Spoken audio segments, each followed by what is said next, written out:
चलिए, तो इसी पर ज्यादा जानकारी के साथ शशि मोहन हमारे सहयोगी इस वक्त हमारे साथ जुड़ रहे हैं, उनका रुख करेंगे। शशि मोहन, जिस तरीके से ये घटना हुई, मुख्यमंत्री ने खुद कहा कि बेहद ही निंदनीय घटना है, दर्दनाक ये घटना है, लेकिन जिस तरीके से बयानबाजियां हो रही है, एक तरफ जांच जारी है, दूसरी तरफ बयानबाजियां, सियासत इसमें कहीं ना कहीं हावी है और बयानबाजियों ने इस मामले को और ज्यादा तूल दे रखा है। देखिए, सियासत भी हो रही है, बयानबाजी भी हो रही है, लेकिन राहत की बात यह है कि कार्रवाई भी हो रही है। पुलिस ने जो गिरफ्तारी की है और रिंकू सैनी की गिरफ्तारी के बाद जो उसका कबूलनामा बताया है, साथ में ये बताया कि अनिल और श्रीकांत 2 और अन्य आरोपी हैं जिनकी तलाश जारी है। कुल 8 आरोपी इस मामले में बताए जा रहे हैं। लेकिन सवाल यह उठता है कि क्या घटना हुई, क्या चीज़ें रिकॉर्ड पर आई, और जो टेक्निकल एविडेंस की बात पुलिस कर रही है वो टेक्निकल एविडेंस क्या हैं, क्या वो एविडेंस कोर्ट में ठहरेंगे। हालांकि आरोपी रिंकू सैनी को गिरफ्तार करने के बाद कोर्ट में भी पेश किया गया, जहां से 27 फरवरी तक रिमांड पर भी भेज दिया गया। लेकिन जिस तरह राजस्थान पुलिस पर हरियाणा में एफआईआर दर्ज हुई है, भले ही मुख्यमंत्री को उसको ऐसे कह रहे हैं कि एफआईआर दर्ज हो गई है तो क्लोज भी हो जाएगी, लेकिन एफआईआर दर्ज होने का मतलब है पूरा मामला कागज़ पर आना, और कागज़ जिंदा रहता है। सवाल यह उठता है कि जब हरियाणा के डीजी राजस्थान में डीजी के साथ बैठे संवाद कर रहे थे, इंटर स्टेट क्राइम पर संवाद चल रहा था और ये बातें हो रही थी कि इंटर स्टेट क्राइम रोका जाना चाहिए, उसी दौरान उसके तकरीबन थोड़ा आसपास में राजस्थान की पुलिस ने आरोपी श्रीकांत को पकड़ने के लिए हरियाणा में उसके मकान पर दबिश दी। तकरीबन 40 जवान थे पुलिस के, और इस दौरान वहाँ कुछ जो लोग पंचायत कर रहे थे, पंचायत में जुटे हुए थे, उनको सूचना मिली तो वो आरोपी के घर पहुंचे और उन्होंने पुलिस के खिलाफ एफआईआर दर्ज कराई, राजस्थान पुलिस की टीम के खिलाफ एफआईआर दर्ज कराई। वो एफआईआर दर्ज कर ली गई। एक बार की मान लें कि उन लोगों का दबाव था, एफआईआर दर्ज कर ली गई, लेकिन क्या इस तरह की एफआईआर स्टैंड करेगी? अगर इंटर स्टेट क्राइम होता है तो क्या किसी भी राज्य की पुलिस को दूसरे राज्य में रह रहे या होने की आशंका अगर किसी आरोपी की है तो क्या पुलिस दबिश नहीं दे सकेगी, तफ्तीश नहीं कर सकेगी? अगर ऐसे हालात होंगे, राज्यों में आपसी टकराव होगा, तो कानून का राज कैसे स्थापित होगा?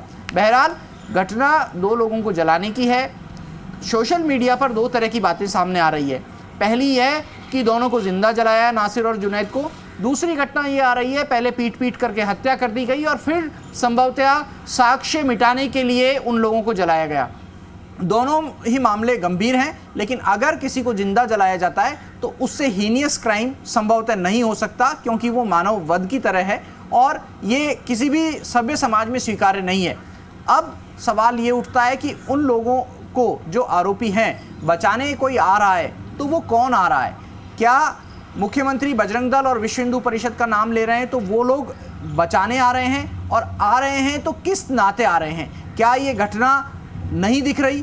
मुख्यमंत्री ने यह भी कहा कि बजरंग दल के नाम पर और विश्व हिंदू परिषद के नाम पर जो लोग बदमाशी कर रहे हैं उसमें कुछ असामाजिक तत्व घुस आए। तो ये असामाजिक तत्व कौन है? अगर सरकार जानती है, पुलिस जानती है, तो पुलिस को भी उन असामाजिक तत्वों को चिन्हित करना चाहिए और जो कार्रवाई उनके खिलाफ हो सकती है वो करनी चाहिए।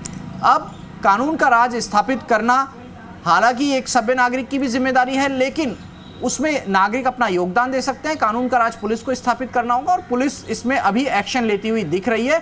उम्मीद की जानी चाहिए कि जब एक आरोपी गिरफ्तार हुआ है तो बाकी जल्द भी पुलिस की गिरफ्त में होंगे और जो कानून सम्मत उनको सजा होगी, सख्त से सख्त सजा होगी, वो सजा दिलाने की पुलिस कोशिश करेगी। लेकिन क्या उस सजा से जो पीड़ित परिवार है उसके जख्म भर जाएंगे? ये सवाल खड़ा होता है। शशि मोहन, लेकिन महत्वपूर्ण ये भी है कि जिस तरह की आप बातें करें, बिल्कुल मैं इत्तेफाक रखता हूं, लेकिन इस पूरे मामले में धैर्य दिखाने की जगह जिस तरीके से इस पूरे मामले को BJP versus Congress, Rajasthan government versus जो है हरियाणा गवर्नमेंट बनाने की कोशिश, और इस तरह से जो एक सांप्रदायिक रंग देने की कोशिश जो है, हर कोई इसमें रोटियां सेकने की कोशिश कर रहा है अपने अपने लिहाज से, क्या उस पर भी एक बार तमाम लोगों को सोचने की ज़रूरत है कि पहले जाँच पूरी हो जाने दें, किसी नतीजे पर पहुंच जाए, उसके बाद ही इन बयानबाजियों को अपने लिहाज से, अपने नफा नुकसान के हिसाब से कर सकते थे?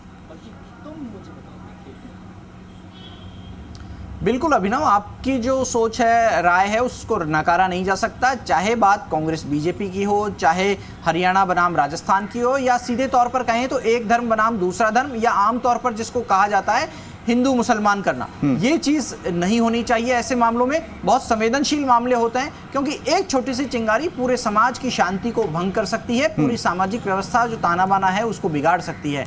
ऐसे में केवल राजनीतिक फायदे के लिए इस तरह का अगर काम कोई कर रहा है तो वो तो कम से कम नहीं ही होना चाहिए। अब सवाल यह उठता है कि फिर क्या किया जाए, क्या किस तरह का एक्शन हो पुलिस की तरफ से, किस तरह का एक्शन हो इस मामले में जो अलग अलग पक्ष हैं उनकी तरफ से। तो न्याय सम्मत और तर्क संगत तो यही है कि पुलिस को अपनी कार्रवाई करने दी जाए और पुलिस उस मामले की जांच करे, जो दोषी हो उसके खिलाफ कार्रवाई करे। हाँ, ये बात ठीक है कि अगर किसी व्यक्ति को लगता है कि उसे गलत फंसाया जा रहा है तो उससे न्यायपालिका में अपना पक्ष रखने का अधिकार है, अपनी तरफ से वकील करे और वकील के जरिए अपना पक्ष रखे। न्यायपालिका को अगर लगता है कि उसे गलत फंसाया जा रहा है तो फिर कोर्ट बैठी है, और कोर्ट केवल लोअर कोर्ट नहीं है, उसके ऊपर हाई कोर्ट, सुप्रीम कोर्ट जैसी व्यवस्थाएं हैं। और फिर अगर कोई सच है तो सांच को आंच नहीं हो सकती। जी अभिनव। चलिए, सांच को आंच नहीं हो सकती। शुक्रिया शशि मोहन तमाम अपडेट्स के लिए।